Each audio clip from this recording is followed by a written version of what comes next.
Ikinararangal kong iharap sa inyo ang mga magsisipagtapos mula sa kolehiyo ng Pantaong Kinetika para sa mga susunod na programa.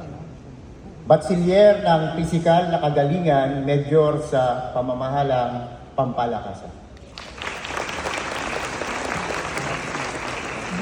Batsilyer ng Agham sa Agham ng Ehersisyo at Sports.